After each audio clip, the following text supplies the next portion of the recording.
Well, hey guys, Thorzax here, and I had a couple of subjects here that I wanted to kind of go through. I told you guys about my weekend. That I was going to go ahead and tell you about my weekend. My weekend started last weekend on Friday morning, and I had a real special day with Fortune Cookie 45, and we met for breakfast, and we had an awesome breakfast downtown Paulsbo, a little place called Red Light, Green Light, little 50s place, And, boy, I'll tell you what, they serve you a lot of food in that place.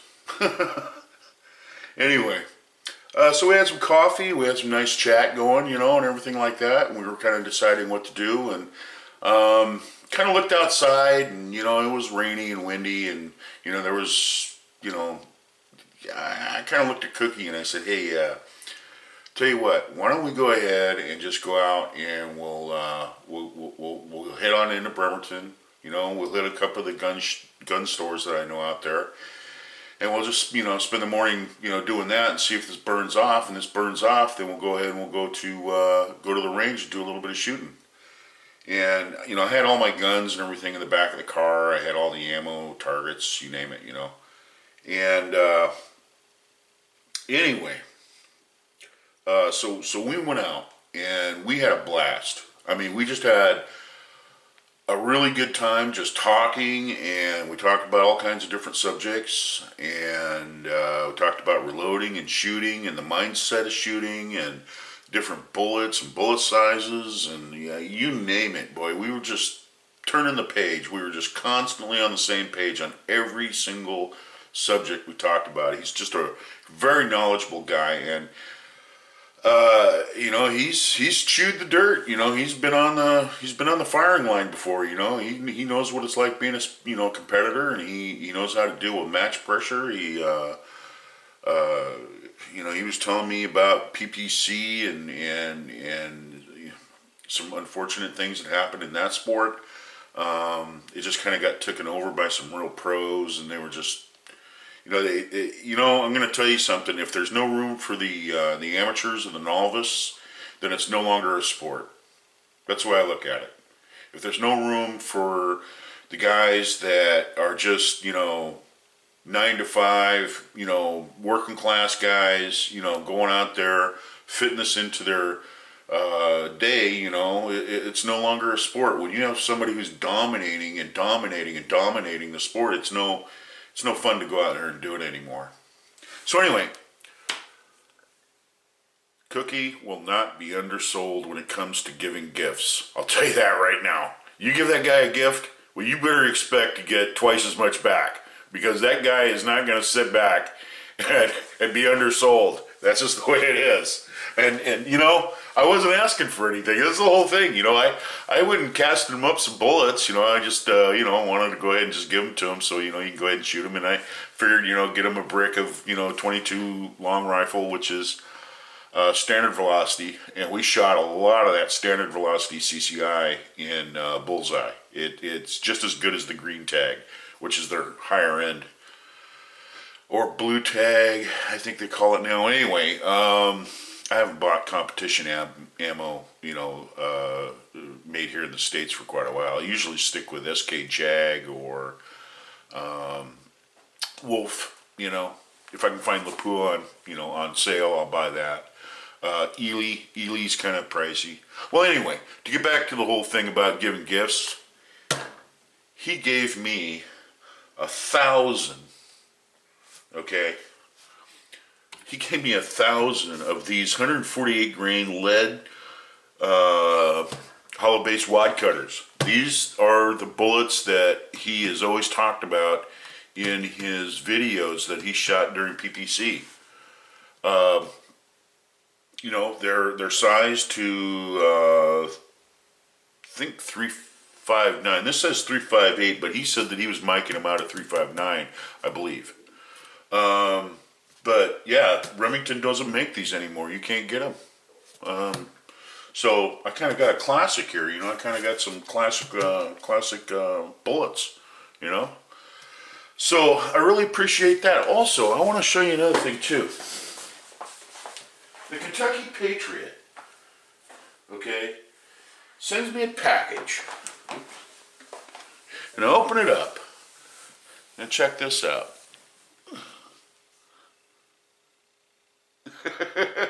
You sent me a really nice, cool t-shirt, man.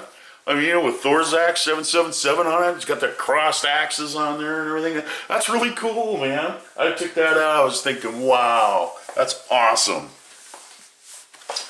So, not to get into whole about, you know, measurements. That's one of the things I kind of wanted to talk to you guys tonight about is measurements. All right? Now, let me take this off here. All right. Hornady makes their bullet comparators, and with their bullet comparators, you know, you can buy these assemblies, you know, as kits. You know, you can buy the little things, and it all comes in one bag. You know, and that's the way I would buy this stuff, because if you piecemeal this, it gets expensive. I consider these a must for hand loading. Let me see here now. Yeah. Yeah, see these? These are Stony Point, but they're Hornady now. These guys sold out to Hornady. And you can go ahead and you can chuck these up, you know, in your comparator, okay? This little red part here, you can chuck one of these up for the diameter of the ogive on a bullet. And what you can do is you can go through, you know, like 100 bullets and just measure them from the ogive and get the bearing surfaces, you know, from the ogive and sort those bullets out, because those bullets are a little different, you know, on the ogive. And what you can do is you can have so many of them this length, so many of them that length, so many of them this length. You can sort those out if you want. So I want to talk to you a little bit about calipers. All right. What you're really paying for in the way of calipers is the way that the two jaws meet, okay? And, you know, these have to be ground straight. You know, these have to be about as flat as pancake in order to meet in the middle there. And, you know, I'm going to tell you something. For reloading purposes, there is no need to go out and buy Starretts. There is no need to go out and buy Starretts or Matoyo or any of those. You're just, you're money ahead, guys, if you just go down to Harbor Freight, you know, and just, you know, pay the $7 for these, because you know what? If you drop these and they break, you're only out $7.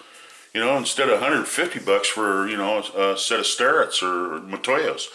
I've had these right here. I've had these for a number of years. Golly, this actually, you know what? This was one of my first sets of calipers. And, you know, I knew a guy who worked in the cal lab, and I went ahead and I gave him these one time, and I said, hey man, can you run these through and check them out? You know what he did? He ran them through. He ran them through the depth. He ran them through the insides and the outsides, the jaws, the whole bit. And he says, dude, these are dead on. These are dead on. And I think these were like $35, you know? They were marketed by Lyman, but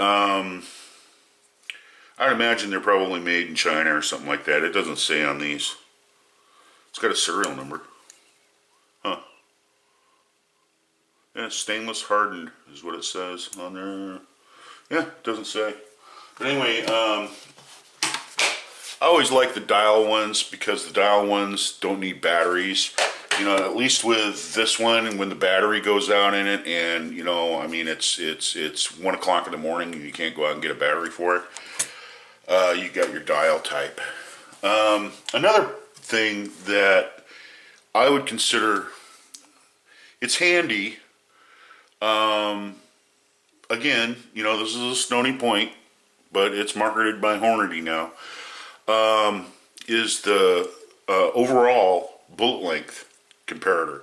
This right here gives you the ability to measure from the lands and the free bore, you know, to the bullet ogive.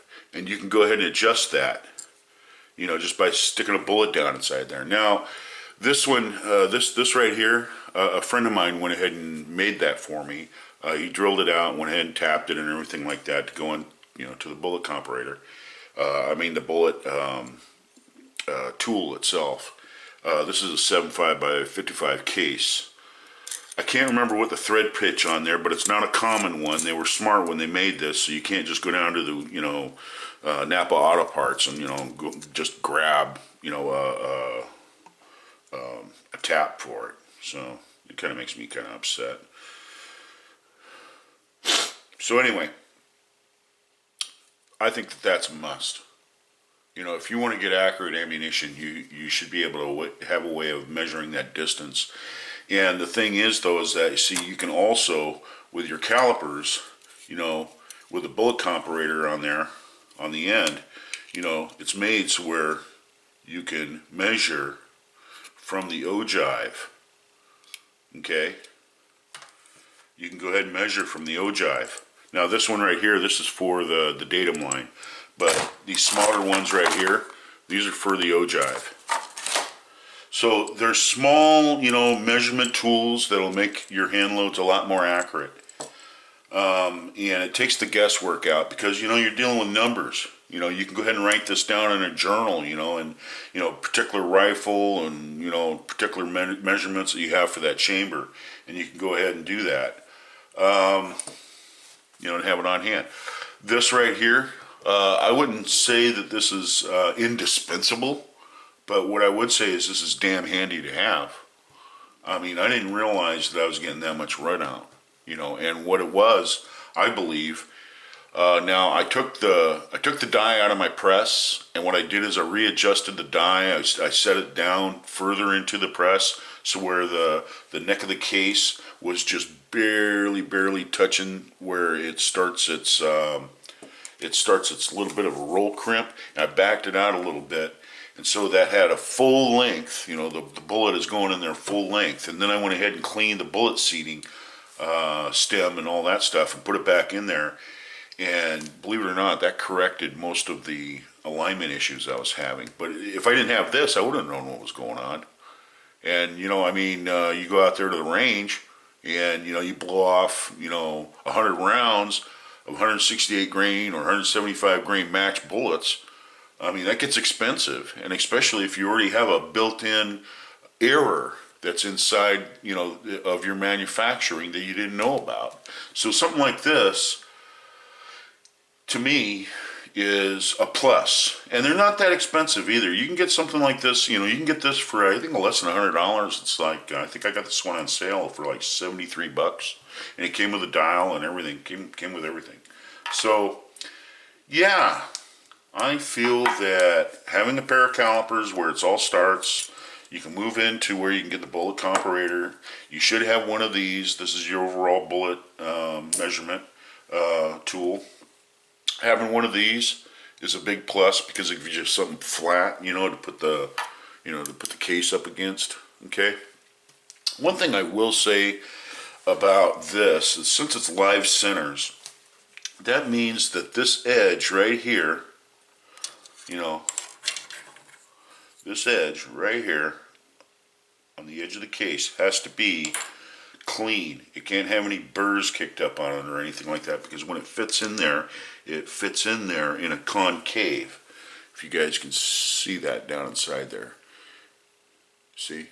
And when it fits in there, you can't have any burrs kicked up. So, you know, that's one thing that you need to inspect on your brass, is make sure that your brass has a clean edge. Now the Nico unit, it measures from the inside of the rim, okay? And, you know, I don't know, from lot to lot, from manufacturer to manufacturer, that can change. And like right now, I can feel a burr in there on my fingernail. So, you know, and that's another thing too I wanted to kind of suggest too. Measurement and inspection has very, it's kind of a 50-50 deal. Eyesight, okay? You got to be able to have good eyesight, but also, you got to, I mean, with a magnifying glass and all the way down to maybe having a 10 or 20 power loop. But the thing is, though, is that feel, okay? Feel. Your feelings in your fingers, are amazingly sensitive. I mean, if you think there's a scratch somewhere and you can't feel a scratch, take a Q-tip, one of these wooden Q-tips, and you can actually, feel the roughness in something, because it'll vibrate through here, and you can feel it on your fingers how rough that is. Now, if you were to say, "Oh, that looks pretty smooth," well, it isn't. It's actually got a rough texture to it.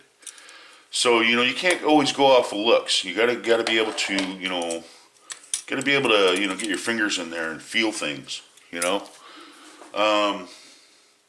That's another thing. So what else? I think that pretty much wraps it up. I wanted to tell you a little bit about my weekend that I had with Cookie. I really appreciate what the Kentucky Patriot did, with the T-shirt and everything. That was awesome. I mean, he's really got a really good little show that he's running down there, and he's planning on expanding that. Getting going. I probably imagine after the first of the year he'll start coming out with more videos and whatnot. Yeah. So, wow, 1,000.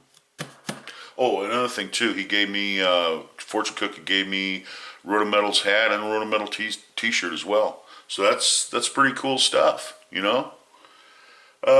Good dude. Good dude. Fortune Cookie's a really great guy. I mean, I'm glad I have a friendship with him. And he knows that he's welcome anytime that he wants. When he comes up here, in the Pacific Northwest, that he has a place where, if he needs to pick up the phone, and call somebody, I'm here. I can go and help him out if he needs help, if he's stuck at the airport or whatever, go out there and help him out, not a big deal. So, this is Thor's Axe, and you guys have a great evening, and I'm checking out.